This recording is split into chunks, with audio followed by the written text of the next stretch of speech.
Lisa Johnson, an 8-year-old with bright eyes and a hopeful smile, stepped onto the yellow school bus for the first time in her new neighborhood. Her mother, Nina, waved goodbye, her heart filled with dreams of a better future for her family. But as the bus doors closed, neither of them could have imagined the sinister journey that lay ahead. Mr. Miller, the grey-haired bus driver with a grandfatherly demeanor, harbored something sinister behind his friendly facade.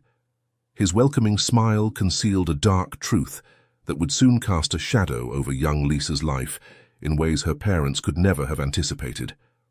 As days turned into weeks, Nina's maternal instinct screamed that something was terribly wrong.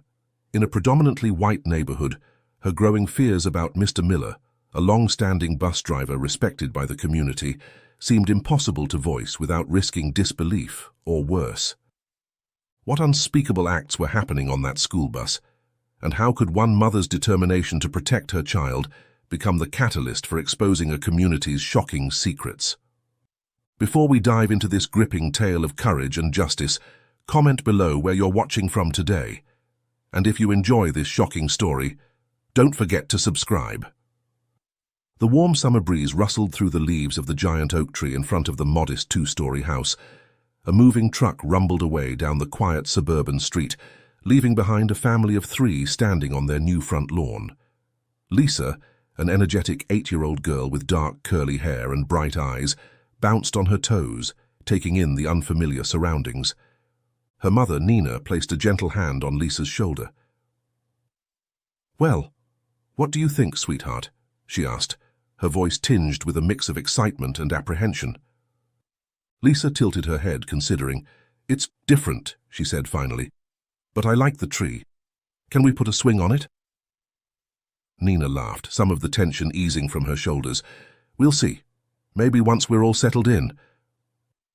Malcolm, Lisa's father, joined them, wiping sweat from his brow. "That's the last of the boxes," he announced. "What do you say we order some pizza and call it a day?" As they walked into their new home, the family couldn't help but notice the curious glances from their neighbors. They were, after all, the only black family on the street, perhaps in the entire neighborhood. Later that evening, as they sat around a box serving as a makeshift table, Malcolm raised his slice of pizza in a toast. "To new beginnings," he said, his voice warm and hopeful. Nina and Lisa echoed the sentiment, their pizza slices meeting in the middle with a soft clink of crust against crust. As they ate, they talked about their hopes for this new chapter in their lives. "I can't wait to set up my home office," Nina said, her eyes sparkling with excitement. "No more commuting for me. I'll be able to work on my designs right here." Malcolm nodded, a proud smile on his face.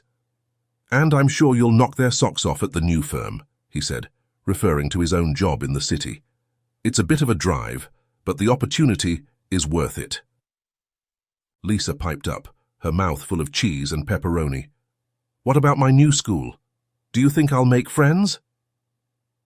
Nina and Malcolm exchanged a glance, their smiles faltering slightly. "Of course you will, sweetie," Nina assured her. "You're smart, kind, and funny. The other kids will love you." Malcolm added, "Just be yourself, Lisa. That's all you need to do." As the evening wore on, the family continued to chat, their voices filling the empty house with warmth and life. They spoke of their dreams for the future, the adventures they might have, and the memories they would create in this new place. But beneath the excitement, there was an undercurrent of uncertainty. They were venturing into unknown territory, a predominantly white neighborhood that might not be as welcoming as they hoped. Nina and Malcolm had discussed this at length before making the move, weighing the opportunities against the potential challenges. "We're doing this for Lisa," Malcolm had said during one of their late-night conversations. "Better schools, safer streets. She deserves every chance we can give her." Nina had agreed, but now as she looked around their new living room, scattered with boxes and unfamiliar shadows, she couldn't help but feel a twinge of anxiety. Would they truly be accepted here? Would Lisa be able to thrive? As if sensing her mother's unease, Lisa snuggled up next to Nina on the couch. "I'm glad we're here together," she said simply, her small hand finding Nina's. Nina squeezed her daughter's hand, feeling a surge of love and protectiveness. "Me too, baby," she whispered. "Me too." The family spent the rest of the evening unpacking essentials and preparing for the next day. Tomorrow would bring new challenges, Malcolm's first day at his new job, and more importantly, Lisa's first day at her new school. As Nina tucked Lisa into bed that night, in a room still cluttered with boxes, she paused to smooth her daughter's hair. "Are you excited about tomorrow?" she asked. Lisa nodded, her eyes wide. "A little nervous too," she admitted. "That's okay," Nina reassured her. "It's normal to feel nervous about new things, but remember, you're brave and strong. You've got this." Lisa smiled, her fears seeming to melt away under her mother's loving gaze. "Thanks, Mum. I love you." "I love you too, sweetheart. Sweet dreams." As Nina closed Lisa's door, she leaned against the wall for a moment, taking a deep breath. She hoped with all her heart that tomorrow would be the start of something wonderful for all of them, especially for Lisa. In their own bedroom, Nina found Malcolm already in bed, his brow furrowed as he scrolled through his phone. "Checking the route to work again?" she asked, climbing in beside him. He nodded, putting the phone aside. "Want to make sure I don't get lost on my first day," he said with a chuckle. Then, more seriously, "How's Lisa?" "Nervous, but excited," Nina replied. "I think she'll be okay." Malcolm wrapped an arm around her, pulling her close. "And how are you?" Nina sighed, nestling into his embrace.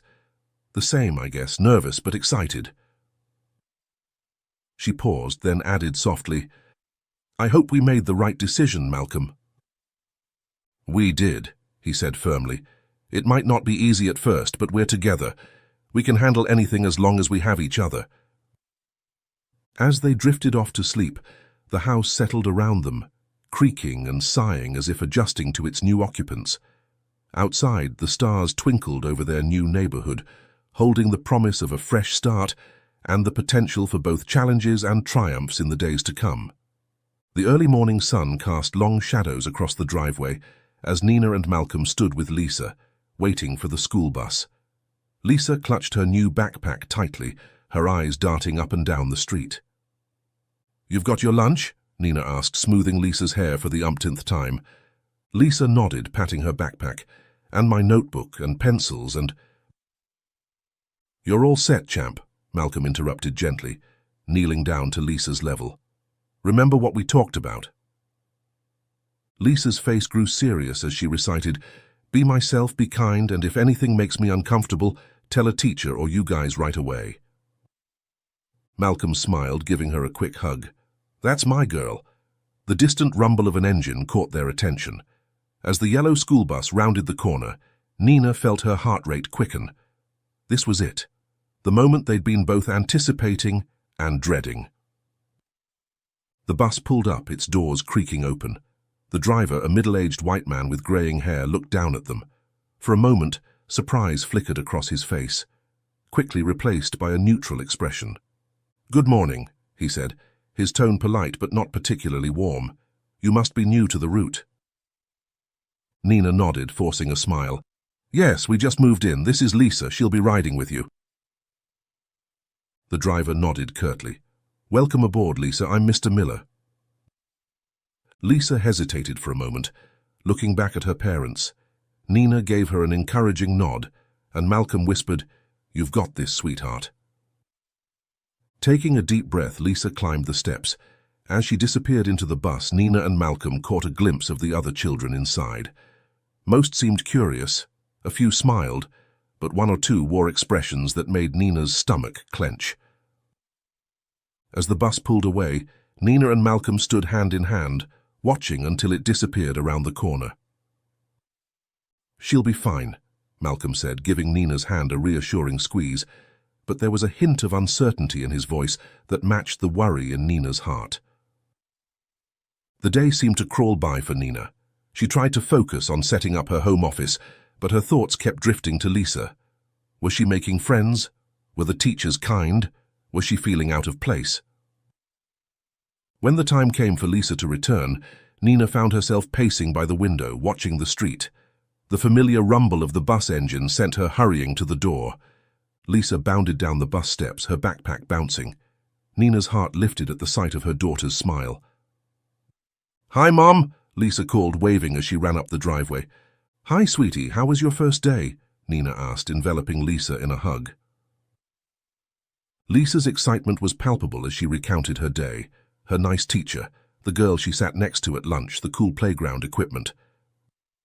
Nina listened, relief washing over her. It seemed like things had gone well. That evening, as the family sat around the dinner table, Lisa continued to share stories from her day. Malcolm, home from his first day at the new job, listened intently, asking questions and laughing at Lisa's animated descriptions.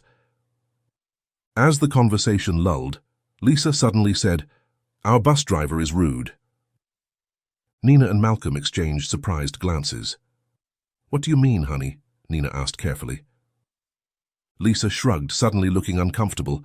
"He just says mean things sometimes," she mumbled, then quickly changed the subject, asking Malcolm about his new office. Nina caught Malcolm's eye over Lisa's head, seeing her own concern reflected there. But they didn't push it, not wanting to dampen Lisa's otherwise positive first day. Later that night, as Nina and Malcolm got ready for bed, Malcolm brought it up. "What do you think Lisa meant about the bus driver?" Nina sighed, sitting on the edge of the bed. "I don't know, it could be nothing, maybe he's just gruff, but it could be something," Malcolm finished for her. "Should we ask her more about it?" Nina shook her head. "Not yet. Let's give it a few days, see if she mentions anything else. We don't want to make her anxious if it's nothing." Malcolm nodded, but Nina could see the worry lines creasing his forehead. She felt it too, that nagging sense that something wasn't quite right. But for now, all they could do was wait and watch. As they settled into bed, Nina found herself staring at the ceiling, her mind replaying Lisa's words. "He just says mean things sometimes." What kind of mean things and why? The questions swirled in her mind, keeping sleep at bay long into the night. The weeks that followed seemed to settle into a rhythm. Malcolm left early each morning for his long commute to the city, while Nina worked from her newly set-up home office. Lisa continued to ride the bus to and from school, and life in their new home began to feel more normal. But beneath the surface of this new routine, Nina couldn't shake a growing sense of unease. She noticed subtle changes in Lisa's behavior. The bubbly, talkative girl who had excitedly recounted every detail of her first few days at school now gave only brief, non-committal answers when asked about her day. One afternoon, as Nina took a break from her work, she found Lisa sitting by the living room window, staring outside with a distant look in her eyes. "Lisa," Nina called softly, "is everything okay?" Lisa startled slightly, as if pulled from deep thoughts. "Yeah, Mom, I'm fine," she said, but her smile didn't quite reach her eyes. Nina sat down next to her daughter, gently stroking her hair. "You know you can talk to me about anything, right? If something's bothering you at school or with friends or—" She trailed off, hoping Lisa would fill in the blank, but Lisa just nodded, leaning into her mother's touch without saying a word. That evening, while Malcolm worked late, Nina decided to broach the subject again. She sat next to Lisa on the couch, casually asking about her day. When Lisa gave her usual short answers, Nina gently brought up the bus driver comment from weeks ago. "Remember when you mentioned that the bus driver sometimes says mean things?" Nina asked, keeping her tone light. "Has anything like that happened again?" Lisa tensed visibly, her small hands fidgeting with the hem of her shirt. "It's nothing, Mommy," she insisted, but her voice quivered slightly. Nina noticed Lisa's eyes darting around, almost as if she was afraid someone might overhear. The sight made Nina's heart ache. What was her daughter so afraid of? "Lisa, sweetheart," Nina said, cupping Lisa's face gently. "You know you can tell me anything, right? If someone is being mean to you or if you're scared about something, I want to know. I'm here to help you." For a moment, it seemed like Lisa might open up. Her lower lip trembled and tears welled up in her eyes.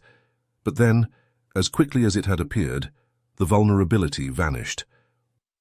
Lisa pulled away, forcing a smile. "I'm fine, Mum, really. Can I go play in my room now?" Nina nodded, her heart heavy as she watched Lisa hurry away. Something was definitely wrong, but she felt helpless to figure out what it was. When Malcolm finally got home that night, Nina shared her observations as they prepared dinner together. She told him about Lisa's strange behavior, her gut feeling that something was wrong, and her failed attempt to get Lisa to open up. Malcolm listened as he stirred the pasta sauce, his brow furrowed in concentration. When Nina finished, he sighed heavily. "Nina, I think you might be overreacting," he said, his voice tired. "Lisa is just adjusting. It's a big change for all of us." Nina felt a flare of frustration. "But Malcolm, you haven't seen how she's been acting. I really think—" Malcolm cut her off, his voice rising slightly. "I have enough problems at work, Nina. I don't need you bringing this up again. Just let it go. Lisa's fine. Don't make this into something it's not." The kitchen fell silent except for the bubbling of the sauce. Nina turned away, hurt and angry, feeling unsupported and invalidated. Malcolm immediately regretted his outburst, but didn't know how to take back his words. They finished preparing dinner in tense silence. When Lisa joined them at the table, the atmosphere was strained. Lisa looked from one parent to the other, sensing the unspoken tension. "Is everything okay?" she asked hesitantly. "Everything's fine, sweetheart," Malcolm said quickly, forcing a smile. "How was your day?" As Lisa launched into a carefully edited version of her day, Nina pushed her food around her plate, her appetite gone. She caught Malcolm's apologetic glance but couldn't bring herself to meet his eyes. That night, as they lay in bed, backs turned to each other, Nina couldn't sleep. She replayed Lisa's words and actions in her mind, her maternal instinct screaming that something was very wrong. But Malcolm's dismissal of her concerns left her feeling isolated and unsure. What if she was overreacting? What if Lisa was just going through a normal adjustment period? But then why did she have this persistent feeling of dread in the pit of her stomach? Nina tossed and turned, her mind racing. She thought about the bus driver, about Lisa's changing behavior, about the way their daughter seemed to withdraw more each day. There had to be a connection, but what was it? As the first light of dawn began to creep through the curtains, Nina made a decision. If no one else would take her concerns seriously, she would have to find out the truth herself. Tomorrow, she would take matters into her own hands. With this resolution, Nina finally drifted into a fitful sleep, unaware of the events that would unfold in the coming days, events that would shake their family to its core and change their lives forever. The next morning dawned grey and overcast, matching Nina's mood as she went through the motions of getting Lisa ready for school. Malcolm had already left for work, the tension from the previous night's argument still hanging in the air. As Lisa climbed onto the bus, Nina watched with a mixture of worry and determination. Today would be different. Today she would find out what was really going on. The moment the bus pulled away, Nina sprang into action. She grabbed her car keys and a light jacket, her heart pounding with a mix of anxiety and determination as she locked the front door behind her. Nina slid into the driver's seat of her car, her hands shaking slightly as she turned the key in the ignition. As she pulled out of the driveway, she caught sight of a neighbor watering her lawn. The woman waved and Nina forced a smile, hoping her actions wouldn't arouse suspicion. She kept a safe distance as she followed the yellow school bus through the winding suburban streets. Her heart raced, and she felt equal parts determined and ridiculous. What if Malcolm was right and she was overreacting? But what if he was wrong and Lisa was in trouble? The bus made its usual stops, picking up children along the route. Nina noticed something odd. At each stop, Lisa seemed to be the last to board, even when other children were waiting at the same stop. Was this coincidence, or was there more to it? At one point, Nina thought she saw Mr. Miller, the bus driver, say something to Lisa as she climbed the steps. Lisa's shoulders seemed to hunch slightly, but from this distance, Nina couldn't be sure if she was just imagining things. When they finally reached the school, Nina parked across the street, her hands gripping the steering wheel tightly as she watched the children disembark. Mr. Miller, his graying hair visible even from this distance, helped the kids off the bus with a smile. When it was Lisa's turn, he even gave her a friendly pat on the shoulder. Nina felt a confusing mix of relief and bewilderment. From what she could see, Mr. Miller seemed perfectly kind and professional. His interaction with Lisa appeared normal, even friendly. So, why did Lisa say he was rude? Why did she seem so uncomfortable talking about him? As she drove home, Nina tried to reconcile what she'd seen with her gut feeling. Maybe she was overreacting. Maybe Lisa was just having trouble adjusting to the new school and neighborhood. But a nagging doubt remained. What if Mr. Miller had noticed her following and changed his behavior? Back at home, Nina tried to focus on her work, but her mind kept drifting back to what she'd witnessed. She couldn't shake the feeling that she was missing something crucial. The pieces of the puzzle were there, but she couldn't quite make them fit together.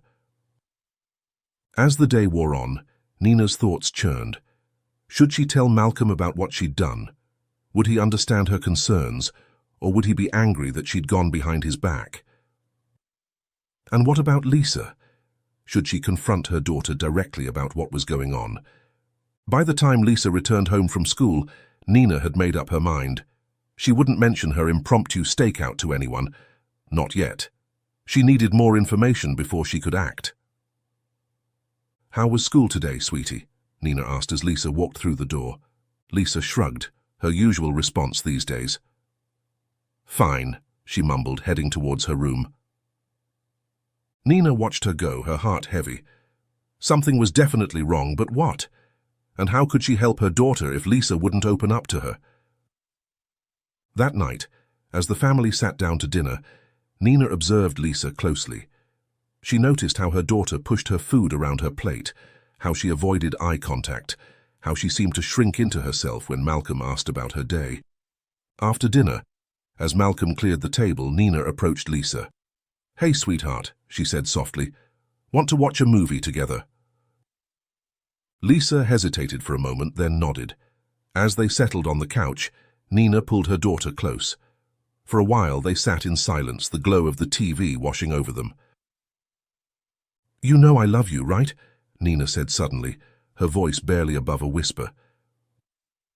Lisa looked up at her, surprise in her eyes. "I know, Mom, I love you too." Nina hugged her tighter. "And you know you can tell me anything at all." For a moment, Nina thought she saw a flicker of something. Fear, sadness, in Lisa's eyes, but then it was gone, replaced by a forced smile. "I know, Mum," Lisa said, turning back to the movie. Nina sighed inwardly. She hadn't broken through, not yet, but she wouldn't give up. Something was wrong, and she was determined to find out what it was. She would protect her daughter no matter what. As Lisa drifted off to sleep in her arms, Nina made a silent promise. She would get to the bottom of this, with or without Malcolm's support. She would find out what was really going on with Mr. Miller and the bus rides, and she would make sure her daughter was safe no matter what it took. Little did Nina know that the truth would be far more shocking and heartbreaking than she could have ever imagined.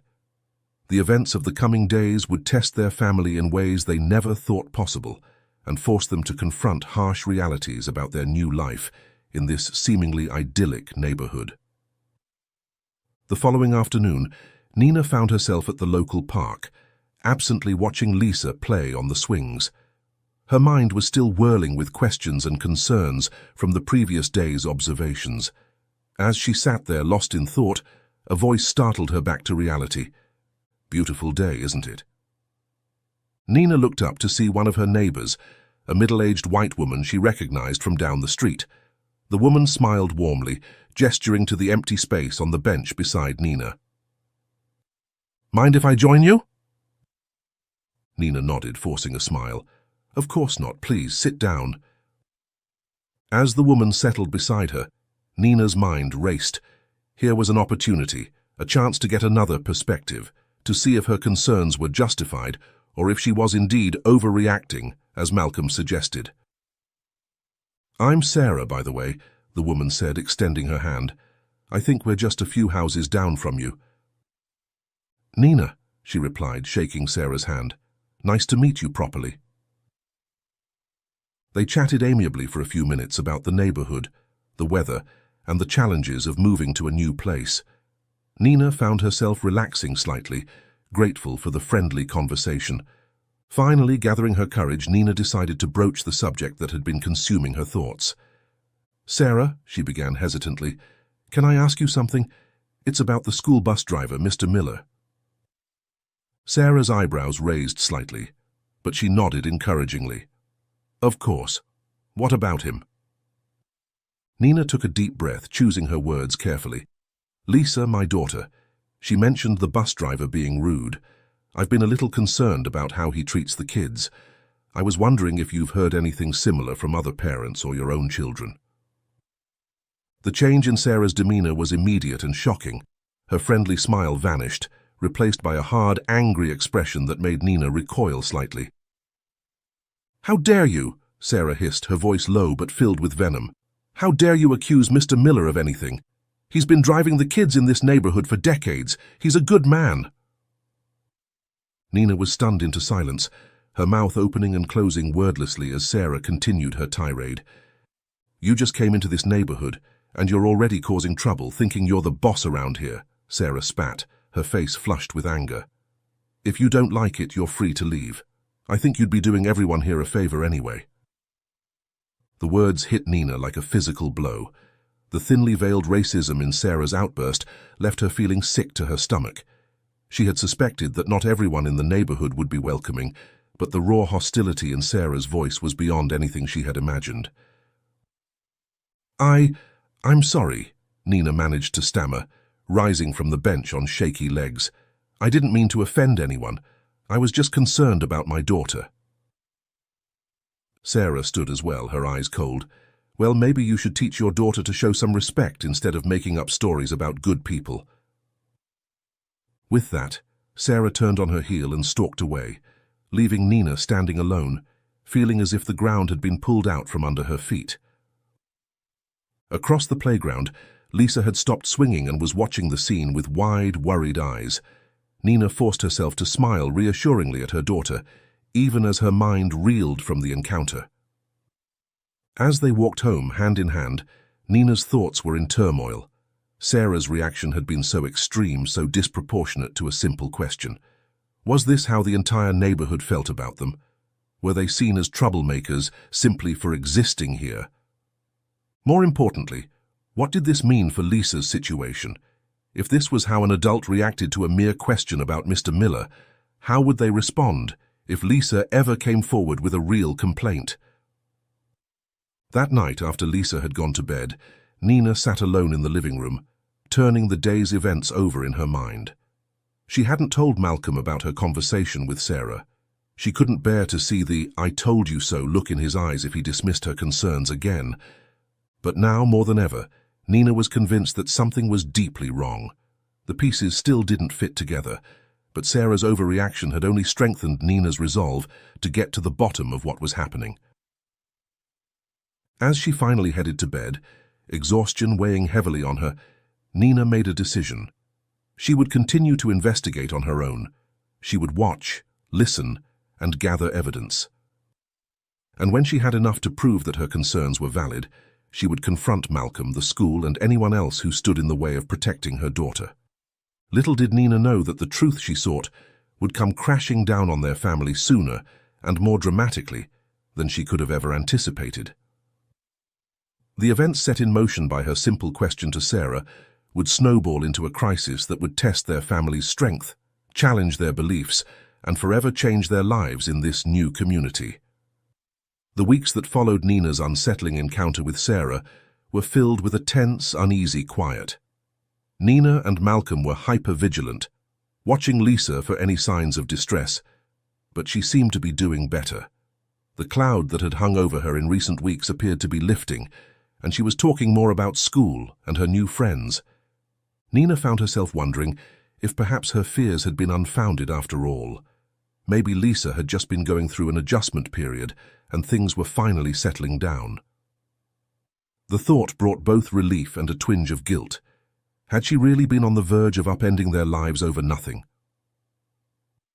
On a crisp autumn afternoon, Nina sat at her desk, deeply engrossed in a design project for a new client.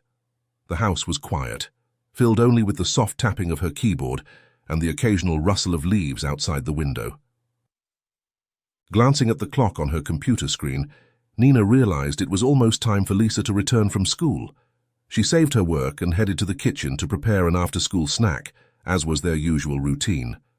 As she sliced apples and spread peanut butter on crackers, Nina found herself humming softly. For the first time in weeks, she felt a sense of normalcy, of things finally falling into place in their new home. 4 o'clock came and went. Nina wasn't worried yet. Sometimes the bus ran a few minutes late. She arranged the snack on a plate and set it on the kitchen counter, then returned to her office to answer a quick email. But as 4:15 approached with no sign of Lisa, a knot of anxiety began to form in Nina's stomach. She went to the front window, peering out at the quiet street. No yellow bus in sight. By 4:30, Nina was pacing the living room, phone in hand. She called Malcolm, trying to keep the panic out of her voice, as she explained that Lisa hadn't come home. "I'm sure it's nothing," she said, as much to convince herself as Malcolm. "Maybe the bus broke down or something, but I'm getting worried." Malcolm's voice was tense but reassuring. "I'm leaving work now. I'll be home as soon as I can. Have you called the school?" Nina shook her head, then remembered Malcolm couldn't see her. "Not yet.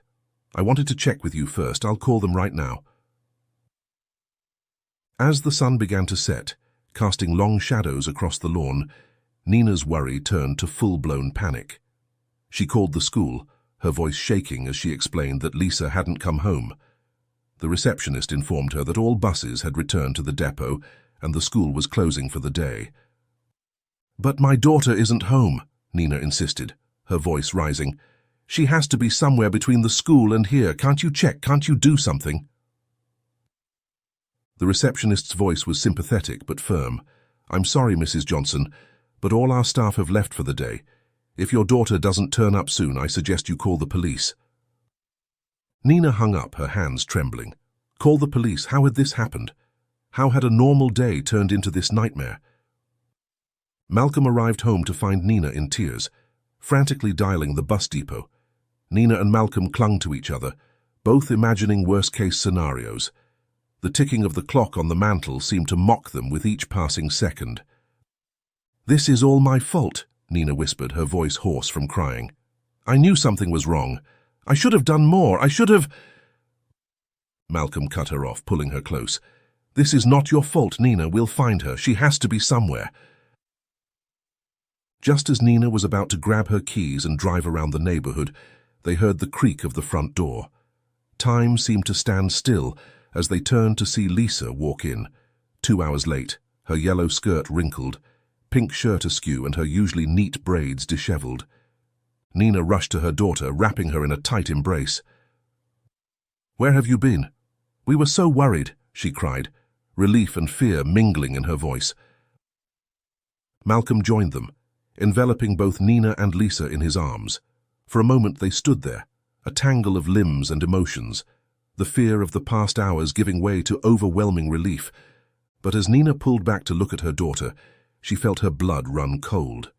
Lisa was pale, her eyes wide and filled with unshed tears. She was trembling slightly, and there was something in her expression, a mix of fear, shame, and something else Nina couldn't quite identify, that made her mother's heart clench. "Lisa, sweetheart," Nina said softly, cupping her daughter's face in her hands. "What happened? Where were you?" Lisa looked up at her parents, her lower lip quivering. In a voice barely above a whisper, she said the words that would shatter their world. The bus driver did it again. The room fell silent, the weight of Lisa's words hanging heavy in the air. Nina and Malcolm exchanged a horrified glance, the full implications of what their daughter had said slowly sinking in. In that moment, all of Nina's fears, all her suspicions and worries of the past weeks, came crashing down on her. She had been right all along. Something was terribly, terribly wrong. And now, looking at her daughter's haunted expression, she realized that the truth was likely far worse than anything she had imagined. Nina and Malcolm exchanged a horrified glance before guiding Lisa to the living room couch. They sat on either side of her, creating a protective cocoon. Malcolm gently took Lisa's hand, while Nina stroked her back soothingly. "Sweetheart," Nina began, her voice soft but firm, "we need you to tell us everything. What do you mean the bus driver did it again? What has he been doing?" Lisa hesitated, her small frame shaking slightly. She looked from Nina to Malcolm, then down at her hands. After a moment of tense silence, she began to speak, her voice quavering. "Mr. Miller, he doesn't like me," Lisa said, tears welling up in her eyes. "He doesn't like our kind." Nina and Malcolm exchanged a pained look over Lisa's head, their worst fears confirmed. Malcolm squeezed Lisa's hand encouragingly, urging her to continue. Lisa took a deep breath and began to reveal the full extent of what she had been enduring. Since her first week at school, Mr. Miller had been making passive-aggressive and racist remarks. He would mutter things under his breath as she boarded the bus, or make pointed comments about certain people not belonging in the neighborhood. "When I said he was rude before," Lisa continued, her voice growing stronger as she spoke, "I was scared. I didn't know how to explain it. I thought maybe I was imagining things." Nina felt a wave of guilt wash over her. She had sensed something was wrong, but she hadn't pushed hard enough. She hadn't protected her daughter. But then Lisa dropped the bombshell that sent chills down her parents' spines. This wasn't the first time Mr. Miller had left her stranded. He had done it once before, about a month ago, dropping her off on a deserted road far from home. "He told me if I ever told anyone I would regret it," Lisa said, her voice barely audible. "He said no one would believe me anyway because of the color of my skin." Nina pulled Lisa into a tight embrace, her own tears falling freely now. Malcolm stood up, pacing the room, his fists clenched in rage. "Today," Lisa continued, her words muffled against Nina's shoulder, "he did it again. He stopped the bus and told me to get out. I was so scared, Mummy. I didn't know where I was or how to get home." As Lisa's story unfolded, Nina and Malcolm were overwhelmed with a mix of emotions: horror at what their daughter had endured, guilt for not realizing sooner, and fierce protective anger towards Mr. Miller and a system that would allow this to happen. "I walked for a long time," Lisa said, her voice small and tired. "I was afraid to ask anyone for help because Mr. Miller said if I told anyone he'd make sure we had to leave, that everyone would know we didn't belong here." Malcolm knelt in front of Lisa, taking her small hands in his. "Lisa, listen to me," he said, his voice choked with emotion. "What Mr. Miller did was wrong, very, very wrong, and it's not your fault, do you understand? None of this is your fault." Lisa nodded, fresh tears spilling down her cheeks. "I'm sorry I didn't tell you sooner," she whispered. "Oh, baby," Nina said, hugging her daughter tighter, "you have nothing to be sorry for. We're so proud of you for being brave and telling us now." As Lisa's story came to an end, she seemed to deflate, exhausted and emotionally drained. Nina and Malcolm shared a determined look over their daughter's head. They knew what they had to do next. "Lisa," Malcolm said gently, "we need to call the police now. What Mr. Miller did is not just wrong, it's against the law. We need to make sure he can't do this to you or any other child ever again." Lisa's eyes widened in fear. "But what if they don't believe me? What if Mr. Miller was right and they think I'm lying?" Nina cupped Lisa's face in her hands, looking directly into her eyes. "We believe you, sweetheart, and we will make them believe you too. We won't let anyone hurt you or scare you ever again. I promise." As Malcolm reached for the phone to call 911, Nina held Lisa close, her mind racing. She thought about Sarah's hostile reaction in the park, about the neighbors who had watched them with suspicion since they moved in. Would the police take them seriously? Would they face more racism and disbelief? But looking at Lisa's tear-stained face, Nina knew they had no choice. They had to fight not just for Lisa, but for every child who might face discrimination and abuse.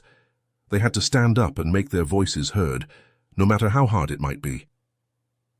As the sound of sirens grew closer, Nina steeled herself for the battle ahead. It would be difficult, she knew.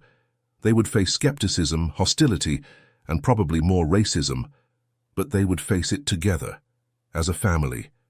And they would not rest until justice was served and Lisa, and every child like her, was safe. The shrill ring of the doorbell cut through the tense atmosphere in the Johnson household. Malcolm, his jaw set with determination, strode to the door and opened it to reveal two police officers, a tall, middle-aged white man and a younger black woman. "Good evening, sir," the male officer said, his voice professional but not unkind. "I'm Officer Thompson, and this is my partner, Officer Brooks. We received a call about a missing child." Malcolm nodded, ushering them inside. "Yes, that was us, but our daughter is home now. However, we have a situation we need to report." As they entered the living room, Nina stood up, still holding Lisa close. The female officer, Brooks, immediately knelt down to Lisa's level. "Hi there," she said softly. "You must be Lisa. I'm glad to see you're safe. Is it okay if we ask you and your parents some questions about what happened today?" Lisa nodded hesitantly, clinging to Nina's hand. Over the next hour, the family recounted the day's events and the ongoing issues with Mr. Miller. Officer Thompson took notes, his expression unreadable, while Officer Brooks gently encouraged Lisa to share as much as she felt comfortable. As Lisa finished her story, a heavy silence fell over the room. Officer Thompson cleared his throat. "That's quite an accusation," he said, his tone careful. "Mr. Miller has been a respected member of this community for decades." Nina felt a surge of anger. "Are you saying you don't believe our daughter?" she demanded, her voice sharp. Officer Brooks quickly intervened. "What my partner means is that we need to investigate thoroughly. This is a serious allegation, and we need to handle it carefully." Malcolm, who had been silent for most of the interview, spoke up. "We understand that, but our daughter has been traumatized. We need to know that you're taking this seriously." Officer Thompson nodded, though his expression remained skeptical. "We'll need to speak with Mr. Miller, of course, and we'll need to corroborate Lisa's story. Are there any other children who might have witnessed anything?" Lisa shook her head, tears welling up in her eyes again. "Mr. Miller always made sure I was the last one on the bus," she whispered. Nina's heart clenched at her daughter's words. How long had this been going on? How had they not noticed? As the officers prepared to leave, Nina made a decision. "We want to go with you," she said firmly. "When you talk to Mr. Miller, we want to be there." Officer Thompson looked uncomfortable. "Ma'am, that's not really protocol." "I don't care about protocol," Nina interrupted. "This is our daughter we're talking about. We need to see this through." After a moment of hesitation, Officer Brooks nodded. "All right. You can come with us, but you'll need to stay in the car while we speak with Mr. Miller." As they drove through the quiet suburban streets, Nina's mind raced. She knew where the bus driver lived, just 2 streets away. The proximity that had once seemed convenient now felt threatening. They pulled up in front of a modest 2-story house, its lawn neatly manicured. Nina felt a surge of anger at the normalcy of it all. How could someone who had caused her daughter so much pain live in such an ordinary place? As promised, Nina and Malcolm stayed in the car with Lisa, while the officers approached the house. Through the window, they watched as Mr. Miller answered the door, his expression changing from confusion to defensiveness as the officers spoke. After what felt like an eternity, the officers returned to the car. Officer Thompson's face was grim. "Mr. Miller denies everything," he said. "Says he's never mistreated any child, let alone singled one out." Nina felt a wave of despair wash over her. Was this how it would end? With their daughter's pain dismissed, her trauma invalidated? But before she could voice her frustration, a commotion caught their attention. A woman was hurrying across the street, waving to get the officers' attention. "Wait," she called out, "I need to talk to you." As the woman approached, Nina recognized her with a start. It was another mother from the neighborhood, one of the few other black families in the area. "I couldn't help overhearing," the woman said, slightly out of breath. "And I need to tell you, this woman is right. We've experienced something similar with our 2 kids. We didn't have the courage to speak up and just decided to drive the kids ourselves, instead of letting them ride with the bus driver." Nina felt a surge of hope. Here finally was the corroboration they needed. She watched as the officer's expressions changed, Officer Thompson's skepticism giving way to concern, Officer Brooks' eyes narrowing with renewed determination. "Ma'am, we're going to need to take an official statement from you," Officer Brooks said. "This changes things significantly." As the woman nodded her agreement, Nina caught her eye. In that moment, a look of understanding passed between them, a shared experience of fear, of wanting to protect their children in a world that didn't always see their worth. The next few hours passed in a blur. More officers arrived. Mr. Miller was taken in for questioning. Other families in the neighborhood, emboldened by the unfolding events, came forward with their own stories. As dawn broke, Nina stood on her front porch watching as Mr. Miller was led away in handcuffs. The sight brought a complex mix of emotions, relief, vindication, but also sadness at the reality of the world they lived in. Malcolm joined her, wrapping an arm around her shoulders. "It's over," he said softly. But Nina shook her head. "No," she replied, her voice filled with quiet determination. "It's just beginning. We have a lot of work to do to make sure this never happens again, not to Lisa, not to any child." As they turned to go back inside, where Lisa was finally sleeping peacefully, Nina knew that their fight was far from over. But they had taken the first step. They had spoken up, stood their ground, and made their voices heard. And in doing so, they had not only protected their daughter, but had opened the door for change in their community. It wouldn't be easy, but Nina was ready for the challenge. For Lisa, for every child who had ever felt scared or unwelcome, they would continue to fight for justice and acceptance. In the days that followed Mr. Miller's arrest, the Johnson family found themselves at the center of a community in turmoil. The story spread quickly, dividing opinions and stirring up long-buried tensions. Nina stood at her living room window, watching as a group of reporters camped out on their front lawn. The quiet suburban street she had once hoped would be a peaceful haven for her family had become a battleground of sorts. "Mum," Lisa's voice came from behind her, "are those people going to be there all day?" Nina turned, forcing a smile for her daughter. "Don't worry about them, sweetheart, they'll go away soon." But even as she said it, Nina wasn't sure if she believed it herself. The media frenzy had been intense, with local and even some national outlets picking up the story. "Racist bus driver terrorizes black child," the headlines screamed, reducing their painful experience to sensationalized sound bites. Malcolm entered the room, his face etched with worry. "I just got off the phone with the lawyer," he said quietly. "The prosecution is moving forward with the case. They want Lisa to testify." Nina's heart clenched. The thought of her daughter having to relive her trauma in front of a courtroom full of strangers was almost unbearable, but she knew it might be necessary to ensure justice was served. "We'll cross that bridge when we come to it," Nina said, pulling Lisa close. "For now, let's focus on healing." But healing proved to be a complex process, not just for their family, but for the entire community. As more families came forward with their own stories of discrimination and mistreatment, it became clear that Mr. Miller's actions were symptomatic of a deeper systemic problem. The school board called an emergency meeting, which Nina and Malcolm attended along with dozens of other concerned parents. The atmosphere was tense, with accusations and counter-accusations flying. "We need to implement better screening processes for all school staff," one parent demanded. "This is just one isolated incident," another argued. "We can't overreact and change everything because of one bad apple." Nina listened to the back and forth, her frustration growing. Finally, she stood up, her voice cutting through the chaos. "This isn't about one incident or one person," she said firmly. "This is about creating a community where all our children feel safe and valued. We need to look at the bigger picture, at the biases and prejudices that allowed this to happen in the first place." Her words seemed to strike a chord. In the days that followed, a group of parents, both black and white, formed a diversity and inclusion committee.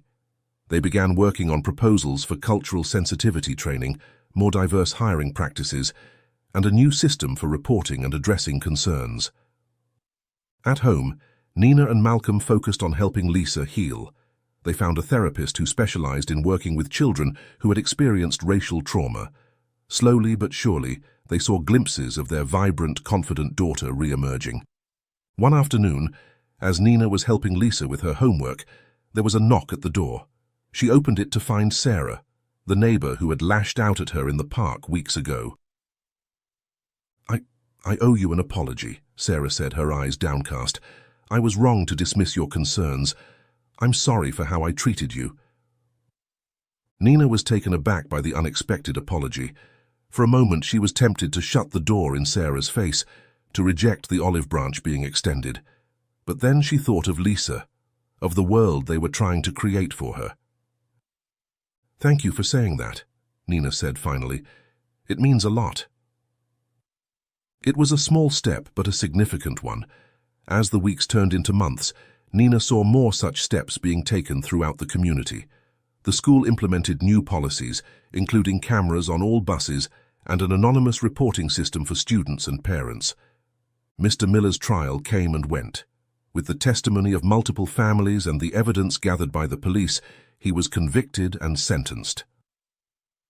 The day the verdict was announced, Nina held Lisa close, whispering, "You did it, baby.